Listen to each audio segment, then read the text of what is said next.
చాలట్లేదు, ఇక్కడికి వచ్చిన తర్వాత కాలు వణుకుతున్నాయి. సార్లందరికీ, నాతోటి విద్యార్థులందరికీ కృతజ్ఞతలు. ఇక్కడికి అందరికీ వచ్చినందుకు. నేను రానికి చాలా ఇబ్బంది పడ్డాను. ఫస్ట్ అయితే చూడాలని ఆతృతతో మళ్ళీ అప్పటికప్పుడు నవీన, కవిత, రజిత వీళ్ళందరూ ఫోన్ చేస్తే సరేలే మళ్ళీ అవకాశం రాదు అనుకొని వచ్చేసిన. నాకు 2 అబ్బాయిలు.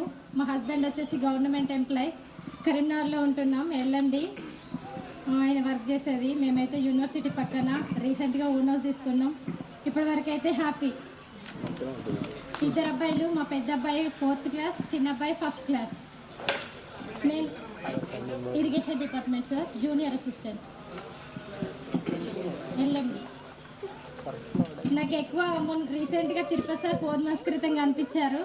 సార్ను చూడగానే నాకు ఎక్కలేని సంతోషం వచ్చింది. చాలా రోజుల తర్వాత నాకు విద్య నేర్పిన సార్ నాకు మళ్ళీ కనిపించారని.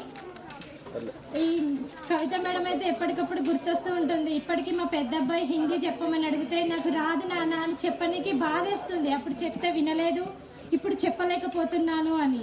అసలు అప్పుడు నేర్చుకోలేకపోవడం వల్ల నేను ఇప్పుడు చాలా ఇబ్బందులు పడుతున్నాను. నేను పడే ఇబ్బంది నా పిల్లలకు రాకుండా ఉండాలని చాలా కష్టపడుతున్నాము. నేను కూడా రీసెంట్గా టాటా మోటార్స్ దానిలో జాబ్ చేస్తున్నాను. 1 month అవుతుంది. టాటా మోటార్స్ కంపెనీలో వర్క్ ఫ్రమ్ హోమే అండి. చాలా ఇంకా ధన్యవాదాలు.